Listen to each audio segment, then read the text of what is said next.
মিম্মির গল্পের ঝুড়ি চ্যানেলে আপনাদের সবাইকে স্বাগতম। শুরু করতে যাচ্ছি প্রখ্যাত কথা সাহিত্যিক হুমায়ুন আহমেদের উপন্যাস বৃষ্টি বিলাস।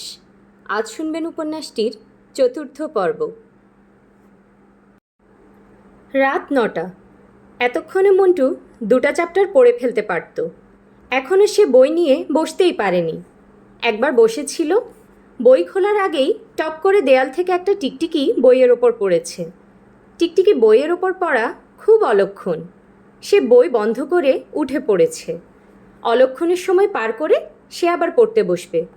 তাছাড়া মনও বসছে না। বাবার জন্য খুব অস্থির লাগছে। বড় আপা অবশ্যই চলে এসেছে। অস্থির ভাবটা এখন অনেকখানি কমেছে। আপা মেয়ে মানুষ, সে কী বা করবে? তারপরেও মন্টুর মনে হয় আপা ঘরে থাকা মানেই অনেক কিছু। মন্টু একটু পরপরই দরজা ধরে দাঁড়াচ্ছে, বাবাকে দেখেই চলে যাচ্ছে। তার ওপর দিয়ে সন্ধ্যার পর থেকে একের পর এক ঝামেলা যাচ্ছে। তাকেই ডাক্তার ডেকে আনতে হয়েছে, চাইনিজ রেস্টুরেন্ট থেকে স্যুপ আনতে হয়েছে, তাকেই ওষুধ আনতে হয়েছে। আব্দুর রহমান সাহেব খুব বিব্রত বোধ করছেন। তার লজ্জাও লাগছে, সবাইকে দুশ্চিন্তায় ফেলে দেওয়ার লজ্জা। তিনি পরিবারের প্রধান, তার কর্তব্য সবাইকে দুশ্চিন্তামুক্ত রাখা। বড় মেয়েটা শখ করে বান্ধবীর বিয়েতে গিয়েছিল, তাকে চলে আসতে হয়েছে। মেয়েটার মনটা নিশ্চয়ই খুব খারাপ। শ্যামা বলল, বাবা স্যুপটা খাও, ঠান্ডা হয়ে যাবে। স্যুপ থেকে মুরগি মুরগি গন্ধ আসছে, ভাতের মাড়ের মতো একটা জিনিস। তার ওপর লতাপাতা ভাসছে, দেখেই অভক্তি লাগছে। তারপরেও মেয়ের মুখের দিকে তাকিয়ে তিনি এক চুমুক স্যুপ মুখে দিলেন। শ্যামা বলল, স্যুপটা খেতে ভালো লাগছে না? তিনি বললেন, খারাপ না। তাহলে খাও, চামচ হাতে নিয়ে বসে আছো কেন? তিনি পরপর কয়েক চামচ স্যুপ মুখে দিলেন। শ্যামা বলল, শরীরটা কি এখন আগের চেয়ে ভালো লাগছে? হ্যাঁ। একটুখানি ভালো না অনেকখানি ভালো? অনেকখানি ভালো। স্যুপ খেয়ে শুয়ে পড়ো। আব্দুর রহমান সাহেব আরও এক চামচ স্যুপ মুখে দিলেন। ভক করে মুরগির গন্ধ নাকে লাগলো। শরীর কেমন যেন মোচড় দিচ্ছে, বমি হয়ে যেতে পারে। তিনি বমি আটকাবার চেষ্টা করলেন। তার শরীরের কলকবজা ভালো না। একবার বমি শুরু হলে বাড়িতে আবারও হইচই শুরু হবে। মন্টুর পড়া হবে না। পরীক্ষার আগের রাতের রিভিশনটা 1 মাসের পড়ার সমান। কাল তার পরীক্ষা, মনেই ছিল না। স্যুপ খাওয়াটা বন্ধ করতে হবে। মেয়ে এমন আগ্রহ নিয়ে খেতে বলছে, তিনি নাও করতে পারছেন না। মন্টু দরজা ধরে আবারও এসে দাঁড়িয়েছে। তিনি চোখের ইশারায় ছেলেকে কাছে ডাকলেন। মন্টু এগিয়ে এলো। রিভিশন শেষ হয়েছে? না। আমার শরীর ভালো আছে, আমাকে নিয়ে মোটেও চিন্তা করবি না। হাত মুখ ধুয়ে বই খাতা নিয়ে বসে যা। রাত 2টা পর্যন্ত পড়বি। 2টার পর ঠান্ডা পানিতে হাত মুখ ধুয়ে শুয়ে পড়বি। পরীক্ষার আগের রাতে রিভিশন যেমন দরকার, ঘুমও ঠিক তেমনই দরকার। দুটোর ইম্পর্টেন্সই সমান সমান, 50-50। বুঝতে পারলি? মন্টু মাথা কাত করল। শ্যামা বলল, তোমার উপদেশ দেবার কোনো দরকার নেই বাবা, তুমি স্যুপটা শেষ করো, ঠান্ডা হলে আর খেতে ভালো লাগবে না। আব্দুর রহমান সাহেব নিচু গলায় বললেন, আমি আর খাবো না, বমি আসছে। বাতি নিভিয়ে দিয়ে তুই চলে যা, আমি শুয়ে থাকব। মাথায় হাত বুলিয়ে দেই? দরকার নেই। তোমার কি ঘুম পাচ্ছে? ঘুম পেলে মাথায় হাত না বুলালেই ভালো। ঘুমের সময় মাথায় হাত বুলালে ঘুম কেটে যায়। শ্যামা বাবার ঘরের বাতি নিভিয়ে রান্নাঘরের দিকে গেল। সুলতানা রান্নাঘরে রুটি বানাচ্ছেন। শ্যামা মার পাশে বসতে বসতে বলল, রুটি বানাচ্ছ কেন? তোর বাবাকে দেব। বাবা শুয়ে পড়েছে, কিছু খাবে না। আজ সারাদিন কিছু খায়নি। অফিসে শুধু একটা কলিজার সিঙ্গারা খেয়েছিল, টিফিন বক্স খুলেও দেখেনি। এই বয়সে বাবার কলিজার সিঙ্গারা খাওয়া একেবারেই ঠিক না। পচা বাসি কলিজা দিয়ে সিঙ্গারা বানায়। সুলতানা মেয়ের দিকে তাকিয়ে বললেন, তুই কি বিয়ে বাড়ি থেকে খেয়ে এসেছিস? শ্যামা না সূচক মাথা নাড়ল। তাহলে হাত মুখ ধুয়ে আয়, রুটি খা। নাকি ভাত খাবি? রুটি খাবো, গরম গরম রুটি দেখে লোভ লাগছে। সুলতানা বললেন, তোর বান্ধবীর বিয়ের উৎসব কেমন জমেছে? খুব জমেছে, নানান ধরনের মজা হচ্ছে। কি হচ্ছে বল শুনি। বলতে ইচ্ছা করছে না, বড় মানুষদের বড় মজা। ওরা কি খুবই বড়লোক? বড়লোক মানে হুলুস্থুল বড়লোক। মীরাদের বাড়ির প্রতিটা ঘরে এসি আছে, আমার ধারণা কাজের মেয়েদের ঘরেও আছে। বলিস কি? কথার কথা বলছি, কাজের মেয়ের ঘরে তো আর এসি থাকে না। বড়লোকেরা যা করে নিজের জন্য করে, অন্যের জন্যে করে না। মীরার বাবা কি করেন? ইন্ডাস্ট্রি আছে, মাছের ব্যবসা আছে, আরও কি কি যেন আছে। শ্যামা একটা রুটি নিয়ে খেতে শুরু করলো। সুলতানা বললেন, শুধু শুধু রুটি খাচ্ছিস কেন? তরকারি দিয়ে খা। ডিম একটা ভেজে দেব, ডিম দিয়ে খাবি? হুম, সবুজ শাড়িতে তোকে যে খুব সুন্দর দেখাচ্ছে, এই কথা কেউ বলেনি? না, বলেনি। সুলতানা বললেন, কুমারী মেয়েদের সেজেগুজে বিয়ে বাড়িতে যাওয়াটা ভালো, অনেকের চোখে পড়ে, সম্বন্ধ আসে। সুলতানা মাথা নিচু করে লজ্জিত ভঙ্গিতে হাসতে হাসতে বললেন, বয়সে আমি যতবার কোনো বিয়ে বাড়িতে গিয়েছি ততবার সম্বন্ধ এসেছে। এর মধ্যে একটা এসেছিল প্লেনের পাইলট। পাইলটের সঙ্গে বিয়ে হলো না কেন? বিয়ে হলে তো প্লেনে করে তুমি দেশ বিদেশে ঘুরতে পারতে।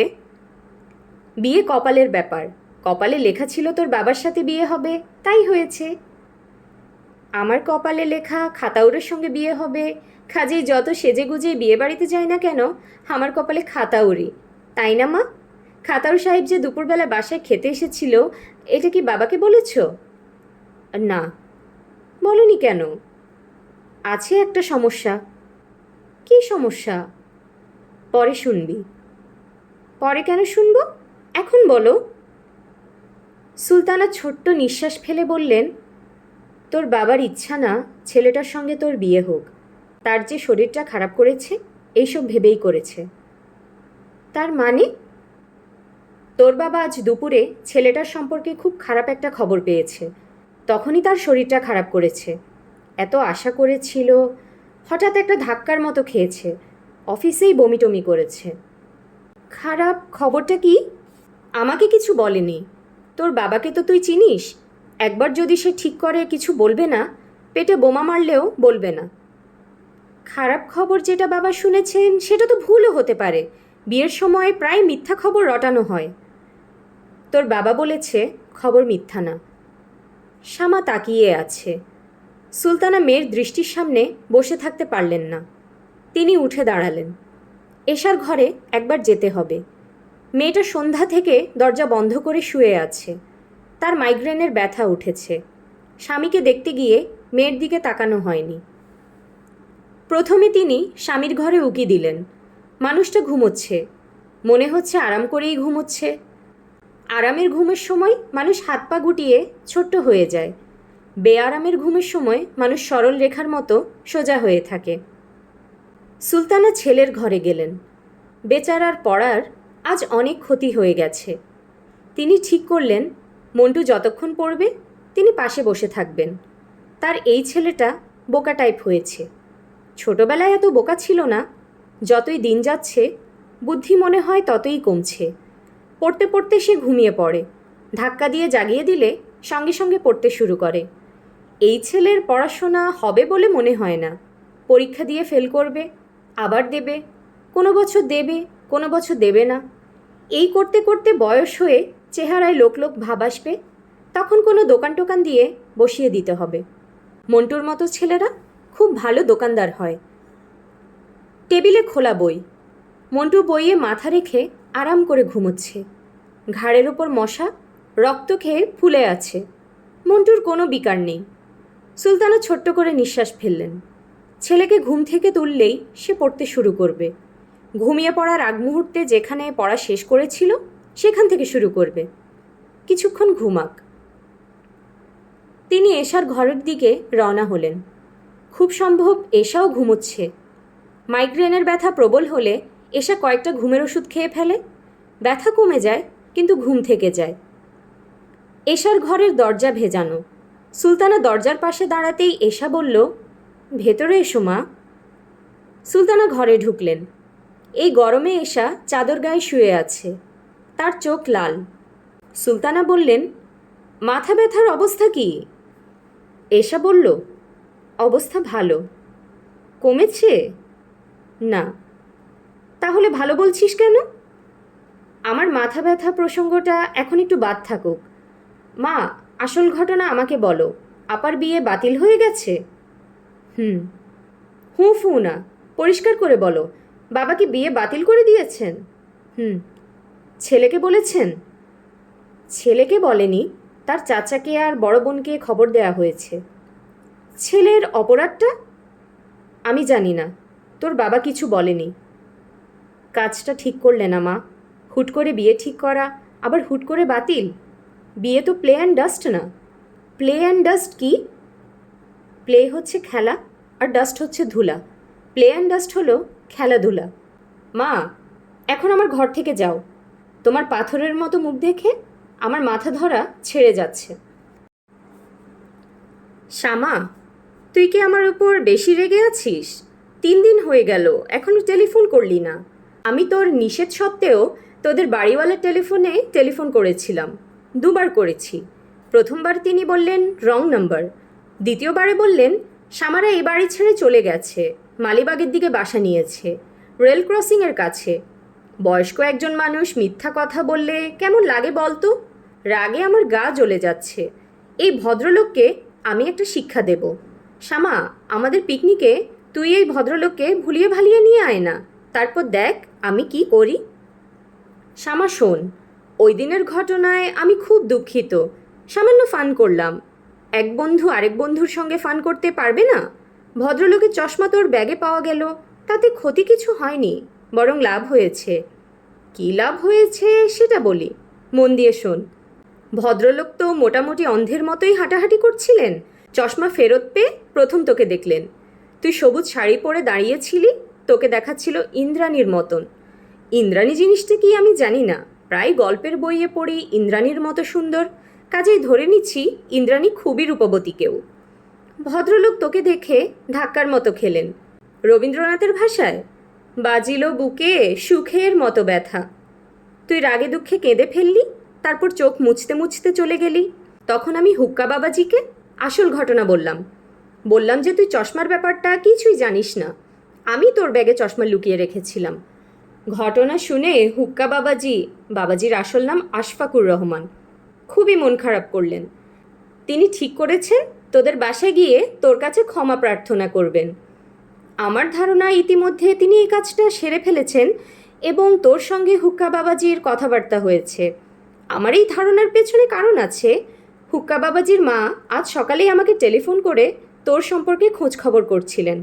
জানতে চাচ্ছিলেন তুই মেয়ে কেমন, তোর কারোর সঙ্গে অ্যাফেয়ার আছে কি না। কাজেই বুঝতে পারছিস ঘটনা অনেক দূর গড়িয়েছে, এখন শুধু গড়াতেই থাকবে।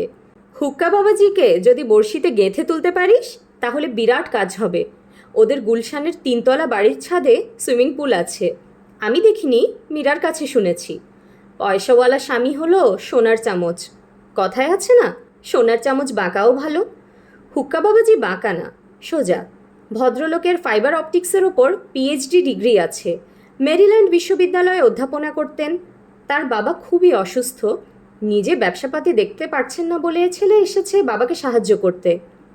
শ্যামা শোন, ওই ভদ্রলোকের সঙ্গে যদি তোর কিছু হয়ে যায়, সম্ভাবনা 90%, তাহলে তুই কিন্তু প্রতি মাসে একবার তোদের গুলশানের বাড়ির ছাদে পুলসাইড পার্টি দিবি।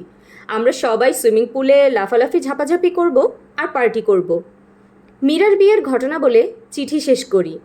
এত ঝামেলা করে ভিডিওর ব্যবস্থা করা হলো, সেই ভিডিও শেষ পর্যন্ত হয়নি। বর এসেছে রাত 3টায়, বিয়ে শেষ হতে হতে বেজেছে 5টা। দিনের বেলা থেকে বাসর হয়।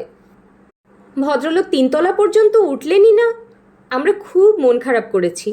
সবচেয়ে বেশি মন খারাপ করেছেন শাহানা ম্যাডাম। শেষে ম্যাডামকে বললাম, ম্যাডাম মন খারাপ করবেন না, আমরা তো অনেকেই আছি বিয়ের বাকি, আমাদের যে কোনো একজনের বাসর রাত ভিডিওর ব্যবস্থা হবে। কে জানে, হয়তো তোরটাই হবে। কাজেই সাবধান, ভালো থাকিস এবং আমার উপর থেকে রাগটা দূর করার চেষ্টা করিস। তোর নাম রাগকুমারী বলেই সারাক্ষণ রেগে থাকতে হবে নাকি? রাগ মিস্টার হুক্কার জন্য জমা করে রাখ। ইতি, তোর দুষ্টু বন্ধু ত্রিনা। শ্যামা জেগে আছে। একটু আগে ঘড়ি দেখেছে 3টা 10। চোখ জ্বালা করছে, যদিও চোখ জ্বালা করার কোনো কারণ নেই। সে চোখ বন্ধ করে আছে। রোদের দিকে তাকিয়ে থাকলে চোখ জ্বালা করার প্রশ্ন আসতো। ঘর অন্ধকার। যখন ঘুমোতে গিয়েছিল তখন গরমে শরীর ঘেমে যাচ্ছিল। এখন শীত শীত লাগছে। মাথার উপর ফ্যান ঘুরছে। রাত যতই বাড়ছে ফ্যানের গতি মনে হয় ততই বাড়ছে। দূরে কোথাও বৃষ্টি হচ্ছে কি? আশেপাশে কোথাও বৃষ্টি না হলে এত ঠান্ডা লাগার কথা না। শ্যামা আবারও ঘড়ি দেখল। রেডিয়ামের ডায়াল দেয়া ঘড়ি। অন্ধকারে বিড়ালের চোখের মতো জ্বলে। এখন বাজছে 3:12। মাত্র 2 মিনিট পার হয়েছে। শ্যামার কাছে মনে হচ্ছে অনন্তকাল। অনিদ্রা রোগ মানুষকে এতটা কষ্ট দেয় তা তার জানা ছিল না। তার ছিল বালিশ ঘুম। বালিশে মাথা লাগানো মাত্র ঘুম। আজ এ কী যন্ত্রণা হলো? আগে চোখ জ্বালা করছিল, এখন মুখ জ্বালা করছে। এই জ্বলনে কি শেষ পর্যন্ত সারা শরীরে ছড়িয়ে পড়বে? বিছানায় শুয়ে না থেকে ভেতরের বারান্দায় চলে গেলে কেমন হয়? ভেতরের বারান্দায় কাঠের চেয়ারটা আছে। চেয়ারের পায়াটা আবার ভেঙেছে। আব্দুর রহমান সাহেব আবার ঠিক করেছেন। এই নিয়ে 3 বার হলো। চেয়ারে বসে সকাল হওয়া দেখা। অনেক দিন সকাল হওয়া দেখা হয় না। আজ দেখবে। না, তা করা যাবে না। ফজরের আজান হতেই বাবা মা দুজনই উঠে পড়বেন। তারা অজু করতে এসে দেখবেন তাদের বড় মেয়ে একা একা বারান্দায় বসে আছে। মনের কষ্টে মেয়ে সারা রাত ঘুমোতে পারেনি। তারা দুজনই খুবই দুঃখিত হবেন। সেটা হতে দেওয়া যায় না। শ্যামা মনের কষ্টে ঘুমোতে পারছে না, এটা ঠিক না। তার মনে কষ্ট নেই, তবে তার খারাপ লাগছে। খারাপ লাগলেই সেই খারাপ লাগাটা অন্যকে দেখাতে হবে কেন? আজ তার জন্য খারাপ একটা রাত যাচ্ছে। রাতটা কোনো মতে পার করতে পারলে সব ঠিক হয়ে যাবে। একজন লোকের সঙ্গে তার বিয়ে ঠিক হয়েছিল। যে কোনো কারণে বিয়েটা ভেঙে গেছে। এটা এমন কোনো বড় ঘটনা না। এই লোকের সঙ্গে বিয়ে হলে তার এক ধরনের ছেলে মেয়ে হতো, অন্য আরেকজনের সঙ্গে বিয়ে হলে অন্য ধরনের ছেলে মেয়ে হবে। ব্যাস, এই তো, এর বেশি আর কি। 3:20 বাজে। এই শেষবার ঘড়ি দেখা। শ্যামা ঠিক করে ফেলল সকালে সূর্য ওঠার সঙ্গে সঙ্গে আতাউর নামের মানুষটার ব্যাপারে সে কিচ্ছু ভাববে না। আংটিটা ফেরত পাঠাতে হবে। ভাগ্যিস সে আংটি আঙ্গুলে আর পরেনি। আতাউরের সঙ্গে শেষবার কি শ্যামা কথা বলবে? হ্যাঁ, বলবে। শ্যামা হিসেবেও বলবে না, এশা হয়ে বলবে। এই একটা ভালো সুবিধা হয়েছে। এশা সেজে সে অনেক কিছু বলতে পারছে। যাকে বলা হচ্ছে সে কিছুই বুঝতে পারছে না। শ্যামা ভেবেছিল বাসর রাতে পুরো ঘটনাটা আতাউরকে হাসতে হাসতে বলবে এবং মানুষটার হতভম্ব মুখ দেখবে। মানুষটা নিশ্চয়ই খুব লজ্জা পাবে। বিড়বিড় করে বলবে, তুমি এমন মেয়ে, আশ্চর্য। তখন শ্যামা হঠাৎ শুরু করবে একটা ভূতের গল্প। সে খুব ভালো ভূতের গল্প বলতে পারে। তার নানিজানদের বাড়ির পেছনের জঙ্গলে 12-13 বয়সী একটা মেয়ের ডেড বডি পাওয়া গিয়েছিল। মেয়েটাকে কোত্থেকে এখানে এসেছে কেউ কিচ্ছু জানে না। ফুটফুটে চেহারা, মাথা ভর্তি চুল, ঠোঁটের কোণায় হাসির রেখা। পুলিশ এলো, তদন্ত হলো, কিছুই বের হলো না। মেয়েটার কবর হলো গ্রামের মসজিদের পেছনের কবরস্থানে। তারপর শুরু হলো যন্ত্রণা। গভীর রাতে মেয়েটার কান্না শোনা যায়। লোকজনদের ফিসফিস করে বলে, এই তোমরা আমাকে কবর দিলে কেন? আমি হিন্দু, আমার নাম লীলাবতী। গ্রামের লোকজন অস্থির হয়ে পড়ল। শেষে সবাই মিলে সালিশ করে ঠিক করলো কবর খুঁড়ে মেয়েটা ডেড বডি বের করে শ্মশানে নিয়ে পোড়ানো হবে। কবর খোঁড়া হলো। দেখা গেল কবরে কিছুই নেই, কাফনের কাপড়টাই শুধু পড়ে আছে। ভূতের গল্প শেষ করে শ্যামা ভয় কাটানোর জন্য একটা মজার গল্প বলবে। যে গল্প বলবে সেটাও ঠিক করা। গল্পটা সবচেয়ে সুন্দর বলতে পারে তৃণা, তবে সে নিজেও খারাপ বলে না। এক পথচারী অন্য একজনকে জিজ্ঞেস করল, ভাই শুনুন, এই রাস্তাটা কি হাসপাতালের দিকে গিয়েছে? উত্তরে সেই লোক বলল, রাস্তার কি অসুখ হয়েছে যে রাস্তা হাসপাতালের দিকে যাবে? গল্পগুজব শেষ হবার পর মানুষটাকে পুরোপুরি চমকে দেবার জন্য সে বলবে, আচ্ছা শুনুন, অনেক গল্প করা হয়েছে, এখন আমার খুব ঘুম পাচ্ছে। গতকাল রাতেও ঘুমোইনি, ঘুমে আমার চোখ বন্ধ হয়ে আসছে। আমি ঘুমাবো। ঘুমের মধ্যে আপনি কিন্তু আমার গায়ে হাত দেবেন না। ঘুমের সময় কেউ আমার গায়ে হাত দিলে আমার খুব খারাপ লাগে। এই বলেই সে পাশ ফিরে শুয়ে গভীর ঘুমের ভান করবে। লোকটা কি করবে? বাধ্য ছেলের মতো চুপচাপ পাশে বসে থাকবে? আজান হচ্ছে। সুলতানা উঠেছেন, রান্নাঘরের দিকে যাচ্ছেন। চুলায় চায়ের কেতলি বসিয়ে তিনি তার স্বামীকে ডেকে তুলবেন। দুজনে ফজরের নামাজ পড়ে একসঙ্গে চা খাবেন। তারপর আবার ঘুমোতে চলে যাবেন। ঘণ্টাখানিক ঘুমিয়ে আবার উঠবেন। এই ওঠা ফাইনাল ওঠা, আগেরটা সেমিফাইনাল। এই রুটিনের কোনো ব্যতিক্রম শামা তার জীবনে দেখেনি। শামা এবং তার বাবা রুটিনের মধ্যে আটকা পড়ে গেছেন। মানুষ অতি দ্রুত রুটিনে আটকা পড়ে যায়। ভালোবাসাবাসীও কি এক সময় রুটিনের মধ্যে চলে আসে? রুটিন করে একজন অন্যজনকে ভালোবাসে? শামা বিছানায় উঠে বসল। সে ঠিক করল এক কাপ চা নিয়ে ছাদে চলে যাবে। ছাদে হাঁটতে হাঁটতে চা খাবে। চা খেতে খেতে গুছিয়ে নেবে এশা সেজে আজ কি কি কথা আতাউর নামের মানুষটাকে বলবে। কথা বলবে কি না সেটাও ভাবার ব্যাপার আছে। এখন আর বলে কি হবে? তবু সে হয়তো বলবে, কারণ তার কথা বলতে ইচ্ছে করছে। কথা বলতে হবে 9টার আগে। 9টার সময় মানুষটা নিশ্চয় অফিসে যাবে। শামা কলেজ বাদ দিয়ে ঘরে বসে থাকতে পারে, মানুষটা পারবে না। তাকে বেঁচে থাকতে হলে অফিস করতে হবে, বেতন তুলতে হবে। সে নিশ্চয়ই রুটিনে ঢুকে পড়া মানুষ। এখন বাবার গলা পাওয়া যাচ্ছে। বাবার অসুখটা তাহলে সেরে গেছে। তিনি রোজ দিনের মতো নামাজ পড়বেন, কোরআন তেলাওয়াত করবেন, তারপর ছোট্ট ঘুম ঘুমাতে যাবেন। ঘুম থেকে উঠে নাস্তা খেয়ে ব্যস্ত ভঙ্গিতে অফিসের দিকে রওনা হবেন। তার জীবন আগের মতোই চলবে। শামার জীবনও হয়তো আগের মতোই চলবে। একসময় আতাউর নামের লোকটার কথা মনেও থাকবে না। অনেক অনেক দিন পর তার নিজের মেয়ে বড় হবে। সে তার বান্ধবীর বিয়ে দেখে বাসায় ফিরে মার সঙ্গে গল্প করতে বসবে। তখন হয়তো শামা হঠাৎ করে বলবে, জানিস, আমার একজনের সঙ্গে বিয়ে প্রায় ঠিকই হয়ে গিয়েছিল। লোকটার নাম আতাউর। আমি ঠাট্টা করে বলতাম খাতাউর। তার মেয়ে বলবে, ছি, মানুষের নাম নিয়ে ঠাট্টা করা ঠিক না, নামটা তো সে রাখেনি, বাবা মা রেখেছে। শামা বলবে, তা ঠিক, তখন আমার বয়স কম ছিল, ঠাট্টা তামাশা করতে খুব ভালো লাগতো। উনার সঙ্গে বিয়ে হলো না কেন? আমার বাবা কোনো খোঁজখবর না নিয়েই বিয়ে ঠিক করেছিলেন তো। শেষে তিনি জানতে পারলেন কিছু সমস্যা আছে। কী সমস্যা? জানি না কি সমস্যা, বাবা বলেননি। শামা আবারও বিছানায় শুয়ে পড়ল। তার নিজের মেয়েটার কথা ভাবতে ভালো লাগছে।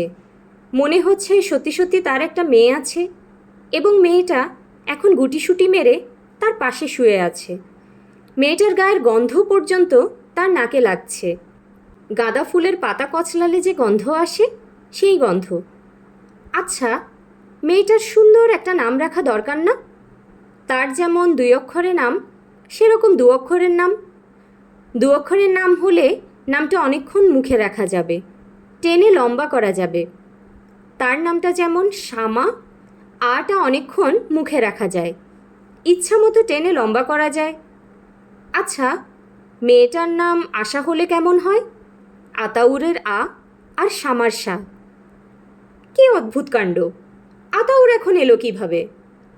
শামা দুহাত দিয়ে কল্পনার মেয়েটাকে ঠেলে সরিয়ে দিল। মেয়েটা উফ বলে চিৎকারও করল, কারণ তার চুল মার বালিশের নিচে আটকে গেছে। এইসব চিন্তার কোনো মানে হয় না। না থাক, নিজের মেয়েকে নিয়ে চিন্তাটা আপাতত থাকুক। অন্য কোনো বিষয় নিয়ে চিন্তা করা যাক, মজার কোনো বিষয়, আনন্দের কোনো বিষয়। শামার ঘুম পাচ্ছে। এখন আর ঘুমোতে ইচ্ছা করছে না। এখন ঘুমিয়ে পড়লে 10টার আগে আর ঘুম ভাঙবে না। আতাউরকে টেলিফোন করা যাবে না, টেলিফোন করতেই হবে। এশা সেজে টেলিফোন, পর্দার আড়ালে থেকে কথা বলা। এই মজার টেকনিকটা শামা তার মেয়েকে শিখিয়ে দিয়ে যাবে। শামার ঘরের দরজায় কে যেন হাত রাখল। দরজার কড়ায় সামান্য শব্দ হলো। তারপরই সুলতানার গলা শোনা গেল। তিনি কোমল স্বরে বললেন, শামা, চা খাবি?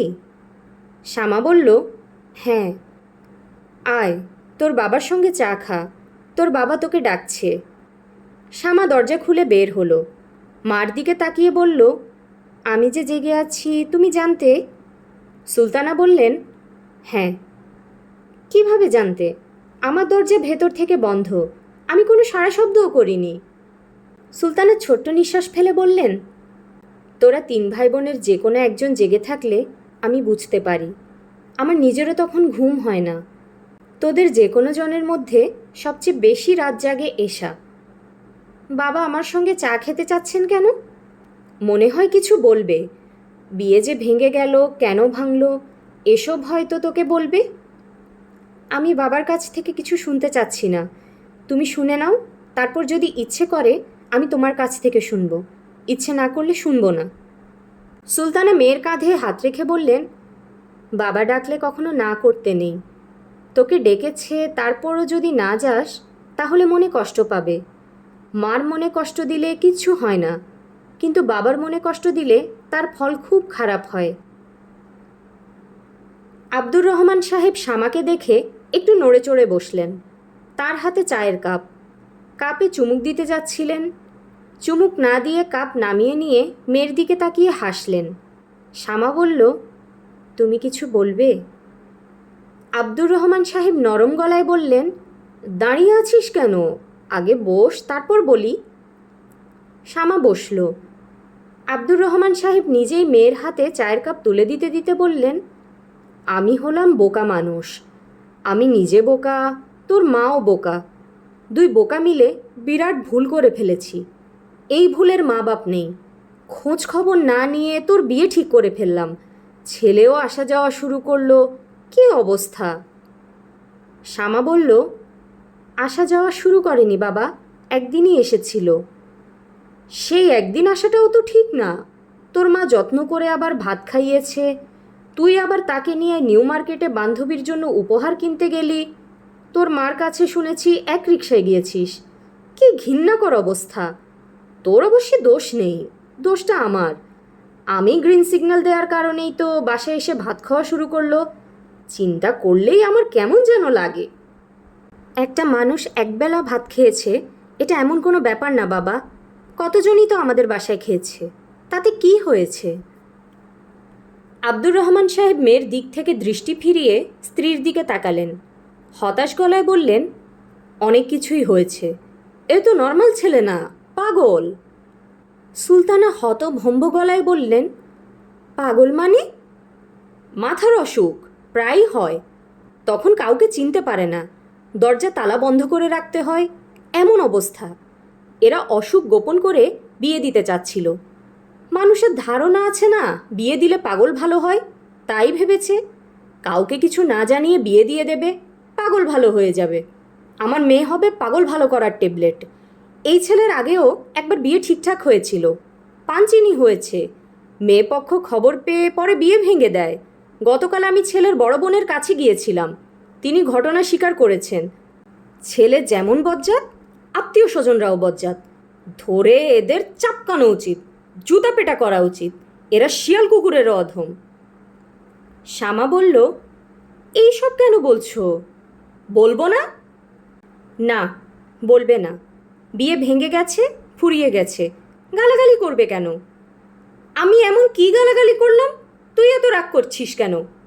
জানি না কেন রাগ করছি, আমার ভালো লাগছে না বাবা, আমি উঠলাম। আব্দুর রহমান সাহেব চাপা গলায় বললেন, ছেলে যোগাযোগ করার চেষ্টা করতে পারে, উল্টাপাল্টা বোঝানোর চেষ্টা করতে পারে, একেবারেই পাত্তা দিবি না। কি সর্বনাশ! আমার মেয়েকে আরেকটু হলে একটা পাগলের হাতে তুলে দিচ্ছিলাম। শ্যামা বাবার সামনে থেকে উঠে চলে এলো। হ্যালো, আমি এশা। বুঝতে পারছি। তুমি কেমন আছো? আমি ভালো আছি। আপনার গলাটা এমন লাগছে কেন? মনে হচ্ছে আপনি না অন্য কেউ কথা বলছে। আমার মন ভালো নেই। মন ভালো না থাকলে আমার গলার স্বর বদলে যায়। মন ভালো নেই কেন? বিয়ে ভেঙে গেছে বলে? আতাউর জবাব দিল না। শ্যামা কিছুক্ষণ জবাবের জন্য অপেক্ষা করল। জবাবের জন্য অপেক্ষা করে ভালোই হলো। পরের প্রশ্নটা কি করা যায় ভাবার সময় পাওয়া যাচ্ছে। কঠিন কঠিন কিছু প্রশ্ন করা উচিত। কঠিন প্রশ্নগুলি মাথায় আসছে না, বরং উল্টোটা হচ্ছে। শামার গলা ভার ভার হয়ে আসছে। এশা? জি? তোমরা সবাই আমাকে খুব খারাপ ভাবছো, তাই না? আমি ভাবছি না, তবে অন্যরা ভাবছে। তুমি ভাবছো না কেন? কারণ আমি আপনাকে খুব ভালো কখনো মনে করিনি। বাবা মনে করেছেন, এজন্যই বাবা মনে কষ্ট পাচ্ছেন। আর আপা খুব কষ্ট পেয়েছে। সে অবশ্যই কষ্টের কথাটা কাউকে বলেনি, কিন্তু আমি বুঝতে পারি। ও আচ্ছা। আমি বয়সে অনেক ছোট, কিন্তু আমি কি আপনাকে একটা উপদেশ দেব? দাও। আপনার বিয়ে করা উচিত হবে না। আপনি তো মোটামুটি ধরনের অসুস্থ না, বেশ অসুস্থ। আমার কথা কি ভুল? না, ভুল না। আমি যখন অসুস্থ হই, বেশ ভালোই অসুস্থ হই। আমাকে তালাবন্ধ করে রাখতে হয়। অসুখটা সেরে গেলে পুরনো অনেক কিছুই ভুলে যাই। এই অসুখ সারবে ডাক্তাররা কি এমন কথা বলেছে? না, বলেননি। বরং উল্টোটা বলেছেন। বলেছেন বয়সের সঙ্গে সঙ্গে অসুখটা বাড়বে। ব্যাপারটা গোপন করাটা কি আপনার ঠিক হয়েছে? না, ঠিক হয়নি। খুব অন্যায় হয়েছে। অন্যায়টা করলেন কেন? তোমার আপাকে দেখে মনে হলো আমার অসুখটা সেরে গেছে, আর কোনো দিন হবে না। যে অসুখ হবে না, আগ বাড়িয়ে সে অসুখের কথা বলতে ইচ্ছে করলো না। আপার আগে আপনার আরও একটি মেয়ের সঙ্গে বিয়ের কথা হয়েছিল। তাদেরকেও আপনার অসুখের কথা জানাননি। ওই মেয়েটিকে দেখেও কি মনে হয়েছিল আপনার অসুখ সেরে গেছে? আতাউর চুপ করে রইল। এশা বলল, আচ্ছা থাক, এই প্রশ্নের জবাব দিতে হবে না। আপনি কিছু বলতে চাইলে বলুন, আমি টেলিফোন রেখে দিব। আমি তোমার আপার সঙ্গে একটু কথা বলতে চাই। তুমি কি ব্যবস্থা করে দেবে? তাকে দু একটা কথা বলতে চাই। কী কথা? এটা তোমার আপাকে বলবো, তোমাকে না। আপার সঙ্গে কথা বলার সুযোগ পাবেন না, কারণ আপা আপনার সঙ্গে কখনো কথা বলবে বলে মনে হয় না। তাছাড়া আপার অন্য জায়গায় বিয়ের কথাবার্তা হচ্ছে। ছেলের নাম আশফাকুর রহমান। ছেলে মেরিল্যান্ড ইউনিভার্সিটির টিচার। মনে হচ্ছে বিয়েটা হয়ে যাবে। এই অবস্থায় কি আপার উচিত আপনার সঙ্গে যোগাযোগ রাখা? উচিত না। আমি আজ রাখি। আপনি ভালো হয়ে যান। এর বেশি আর কি বলবো? সেটা সম্ভব না। আমি খুবই অসুস্থ। শোনো এশা, তোমার সঙ্গে সরাসরি আমার কখনো কথা হয়নি, শুধু টেলিফোনে কথা হয়েছে। শুধুমাত্র তোমার কথা শুনে আমি তোমাকে যে কী পরিমাণ পছন্দ করেছি সেটা একমাত্র আমিই জানি। তোমাকে আমার মনে হয়েছে খুব কাছের একজন। এখনও কি মনে হচ্ছে? হ্যাঁ, এখনও মনে হচ্ছে। বড় আপার বিয়েতে আপনাকে দাওয়াত দিলে আপনি কি আসবেন? হ্যাঁ, আসবো। আপনার লজ্জা করবে না? করবে। তারপরেও আসবো। তোমার আপার কাছে শুনেছি তুমি একটা ছেলেকে খুব পছন্দ করো। তোমরা খুব শিগগিরই নাকি বিয়ে করবে। তোমার বিয়েতেও আমি আসবো। দাওয়াত না করলেও আসবো। শামা টেলিফোন নামিয়ে রাখল। সে অবাক হয়ে লক্ষ্য করল তার চোখ দিয়ে পানি পড়ছে। নিজের ওপরই তার রাগ লাগছে। এর কোনো মানে হয়? কেন তার চোখ দিয়ে পানি পড়বে? মুত্তালিব সাহেবের কপালে বিন্দু বিন্দু ঘাম। হাঁটতে তার খুব কষ্ট হচ্ছে। তিনি কয়েকবার বলেছেন, শামা ছেড়ে দে, আর সম্ভব না। শামা বলেছে, আধ ঘন্টা আপনাকে হাঁটানোর কথা, আমি আধ ঘন্টা হাঁটাবো। মুত্তালিব সাহেব হতাশ গলায় বললেন, হাঁটু যেরকম ছিল সেরকমই আছে, হেঁটে লাভ কি? লাভ ক্ষতি দেখবেন আপনি। আমার আপনাকে হাঁটানোর কথা, আমি হাঁটাবো। তোর হাঁটানোর কথা কেন? তোকে তো কেউ বলে দেয়নি। এই কাজটা আমি ইচ্ছে করে নিয়েছি। আপনাকে আধ ঘন্টা হাঁটালে আমি আধ ঘন্টা টেলিফোনে কথা বলতে পারবো। আমার লাভ আমি দেখছি। কাজটা তাহলে নিঃস্বার্থ না? না। আজকাল তো তোকে টেলিফোন করতে দেখি না। এখন দেখেন না, পরে দেখবেন। আমি কাগজে কলমে হিসাব রাখছি মোট কত ঘন্টা টেলিফোন পাও না। কত ঘন্টা? আজকের আধ ঘন্টা ধরলে হবে 12 ঘন্টা। তোর ধৈর্য আছে। আধ ঘন্টা পার হতে বাকি কত? এখনও 10 মিনিট। শামা, আজ ছেড়ে দে। মনে হচ্ছে পাটা হাঁটু থেকে খুলে পড়ে যাচ্ছে। খুলে পড়ে গেলে তো ভালোই, হাঁটু বাঁকানোর যন্ত্রণা থেকে বাঁচবেন। তোর মনে দয়া মায়া বলে কিছু নেই? তুই আমার কষ্টটা বুঝতেই পারছিস না। চাচা, এইসব বলে লাভ নেই। ডাক্তার আপনাকে বলেছেন প্রতিদিন আধা ঘন্টা করে হাঁটতেই হবে। আপনার যত কষ্টই হোক এই কাজটা আমি আপনাকে দিয়ে করাবো। আপনি হাঁটতে হাঁটতে ইন্টারেস্টিং কোনো কথাবার্তা বলুন, দেখবেন ব্যথা টের পাবেন না। মুত্তালিব সাহেব দীর্ঘ নিঃশ্বাস ফেলে বললেন, আমার জীবনে ইন্টারেস্টিং কিছু কখনো ঘটেনি। আল্লাহ পাক কী করেন জানিস? মানুষ বানিয়ে তার পিঠে একটা করে সিল দিয়ে দেন।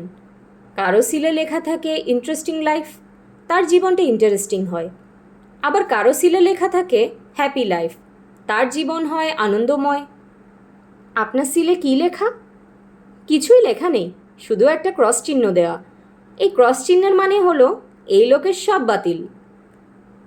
শামা হেসে ফেলল। মুত্তালিব সাহেবও হাসলেন। শামা বলল, মানুষ হিসেবে আপনি খুব বোরিং। বোরিং মানুষ সামান্য মজার কিছু বললেই মনে হয় অনেক মজার কিছু বলা হয়েছে। আর আমি যেহেতু খুব ইন্টারেস্টিং একজন মানুষ, আমার খুব মজার কথাও লোকজনদের কাছে বিরক্তিকর মনে হয়। তুই এক কাজ কর, বোরিং পার্সন হবার চেষ্টা কর। চেষ্টা করছি, লোকজনদের সঙ্গে কথাবার্তা বলা কমিয়ে দিয়েছি। আগে কেউ কোনো প্রশ্ন করলে মজা করে উত্তর দেওয়ার চেষ্টা করতাম, এখন শুকনো ধরনের উত্তর দেই, কাঠখোট্টা জবাব। আধ ঘন্টা শেষ হয়েছে? হ্যাঁ হয়েছে। যা টেলিফোন করে আয়। আধ ঘন্টা না, আজ টেলিফোন করবি 1 ঘন্টা। বোরিং পার্সন হয়েছিস, তারপর তোর সঙ্গে কিছুক্ষণ কথা বলবো, পরীক্ষা করে দেখি তুই কী পরিমাণ বোরিং পার্সন হয়েছিস। টেলিফোন করবো না চাচা। তাহলে আয়, আমরা কথা শুরু করি। আজ কথা বলবো না চাচা, বাসায় আজ খুব ঝামেলা, বাসায় চলে যাব। তোর সঙ্গে কিছু জরুরি কথা ছিল। তোর বিয়ে ভেঙে গেছে শুনেছি, কেন ভাঙলো কিছুই জানি না। আবার শুনছি অন্য এক জায়গায় বিয়ে ঠিক হয়েছে। কি ঘটছে একটু বল শুনি। শামা সহজ গলায় বলল, সামারিয়ান সাবস্টেন্স বলে চলে যায়। আতাউর রহমান নামে যার সঙ্গে বিয়ে ঠিক হয়েছিল, খোঁজ নিয়ে জানা গেল মানুষটা অসুস্থ। সারা বছর অসুস্থ থাকেন না, মাঝে মাঝে থাকেন। খুব বেশি যখন অসুস্থ হয়ে পড়েন তখন তাকে ঘরে তালা বন্ধ করে রাখতে হয়। বুঝতে পারছেন অসুখটা কি? পারছি। আমার অন্য জায়গায় বিয়ের কথাবার্তা হচ্ছে বলে যেটা শুনেছেন সেটা ঠিক না। বিয়ের কথাবার্তা হচ্ছে না, তবে ত্রিনা নামের আমার এক বান্ধবী আছে, ওর হবি হচ্ছে বান্ধবীদের বিয়ে দিয়ে দেয়া। আমাদের 3 বান্ধবীর বিয়ের কলকাঠি সে নেড়েছে, আমার ব্যাপারেও নাড়তে শুরু করেছে। বিয়ের ব্যবস্থা করার তার কৌশলগুলি খুব সুন্দর, মুগ্ধ হবার মতো কৌশল। এক একজনের জন্যে এক এক কৌশল। আমার জন্যে একটা কৌশল বের করেছে এবং তা অনেক দূর এগিয়ে গেছে। অন্য এক সময় আপনাকে বলবো, আজ বলতে ইচ্ছে করছে না। চাচা, আপনি কি আমাকে আর কিছু জিজ্ঞেস করবেন? না। চাচা যাই। মুত্তালিব সাহেব কিছু বললেন না। তার মন খুবই খারাপ হয়েছে। এই মেয়েটার জন্য কিছু করতে ইচ্ছা করছে। কি করবেন, কিভাবে করবেন কিছুই মাথায় আসছে না। তিনি জন্মগ্রহণ করেছেন পিঠে ক্রস চিহ্ন নিয়ে। এই ধরনের মানুষেরা ইচ্ছা থাকলেও অন্য কারোর জন্য কিছু করতে পারে না। যে নিজের জন্য কিছু করতে পারে না সে অন্যের জন্যে কি করবে? শামা বাসায় ঢুকে দেখে বাসার পরিস্থিতি খুবই স্বাভাবিক। অথচ সে যখন বাসা থেকে বের হয়ে দোতলায় মুত্তালিব সাহেবের ঘরে চলে গিয়েছিল তখন পরিস্থিতি ছিল ভয়ঙ্কর। আব্দুর রহমান সাহেব যে ব্যাপার কখনো করেন না তাই করছিলেন। রেগে থালা বাসন ভাঙছিলেন, টেবিলের ওপর রাখা 2টা কাপ এবং একটা পানির জগ ছুঁড়ে মারলেন সুলতানার দিকে। সুলতানা ক্ষীণ স্বরে বললেন, এরকম করছো কেন? একটু শান্ত হয়ে বারান্দায় বসো। আব্দুর রহমান সাহেব চেঁচিয়ে বললেন, শান্ত কেন হব? আমাকে একটা কারণ দেখাও যার জন্য শান্ত হব। সুলতানা এশার কাছে গিয়ে বললেন, মা যা তো তোর বাবাকে একটু শান্ত কর। এশা শাড়ি ইস্ত্রি করছিল। সে শাড়ি ইস্ত্রি এক মুহূর্তের জন্যও বন্ধ না করে বলল, কোনো দরকার নেই বাবা, আপনি শান্ত হবে। এরকম করলে তো স্ট্রোক হয়ে যাবে। হয়ে গেলেও কিছু করার নেই। সুলতানা কাঁদো কাঁদো মুখে বড় মেয়ের কাছে গেলেন। প্রায় মিনতির গলায় বললেন, শামা তোর বাবাকে একটু সামলা, সারা ঘরে কাচের টুকরা, তোর বাবা খালি পায়ে দাঁড়িয়ে আছে, রাগের মাথায় কোনো দিকে না তাকিয়ে হাঁটবে, কাঁচের টুকরায় পা কাটবে। শ্যামা বলল, বাবার সামনে গেলেই আমি এখন ধমক খাবো। আমার ধমক খেতে ইচ্ছে করছে না, আমি এখন ঘরেই থাকবো না। তুই যাবি কোথায়? বাড়িওয়ালা চাচার বাসায়, ওনাকে হাঁটাবো। তোর বাবার এই অবস্থা আর তুই যাচ্ছিস আরেকজনকে হাঁটাতে? শ্যামা মার সামনে থেকে সরে দোতলায় চলে এলো। 40 মিনিট পরে ফিরে এসে দেখে সব শান্ত, পশ্চিম রণাঙ্গন নিশ্চুপ। আব্দুর রহমান সাহেবের রাগের প্রধান কারণ মন্টু। আজ দুপুরে সে অঙ্ক পরীক্ষা দিতে গিয়ে শুনে পরীক্ষা সকালে হয়ে গেছে, কাজেই তার আর পরীক্ষা দেয়া হয়নি। আব্দুর রহমান সাহেব সন্ধ্যায় চা খেতে খেতে এই ঘটনা শুনলেন, শান্তভাবেই চা খেলেন। তারপর ছেলের হাত ধরে টেনে ঘর থেকে বের করে রাস্তায় নিয়ে গেলেন। চাপা গলায় বললেন, মানুষের সামনে লজ্জা না দিলে তোর হুঁশ হবে না, রাস্তায় নিয়ে তোকে আমি ন্যাংটা করে ছেড়ে দেব। তিনি এটা করলেন না, তবে যা করলেন তাও ভয়াবহ। ছেলেকে কান ধরে 100 বার উঠবোস করালেন। তাদের চারদিকে লোক জমে গেল। রিকশাওয়ালারা রিকশা থামিয়ে ঘণ্টা দিতে লাগলো। আব্দুর রহমান সাহেব পুত্রের শাস্তি পর্ব শেষ করার পর বললেন, খবরদার, তুই বাড়িতে ঢুকবি না। তোকে ত্যায্য বাড়ি এবং ত্যায্য পুত্র করলাম, এখন যা, চড়ে খা। মন্টু রাস্তায় দাঁড়িয়ে কাঁদতে লাগলো। তিনি বাড়িতে ঢুকে থালা বাসন ভাঙা শুরু করলেন। শুনছিলেন প্রখ্যাত কথা সাহিত্যিক হুমায়ুন আহমেদের উপন্যাস বৃষ্টি বিলাস। আজ শেষ হলো উপন্যাসটির 4র্থ পর্ব। পরবর্তী পর্ব শোনার জন্য কাইন্ডলি চ্যানেলটি সাবস্ক্রাইব করবেন এবং গল্প পাঠ ভালো লাগলে লাইক ও শেয়ার দিয়ে পাশে থাকবেন। ধন্যবাদ।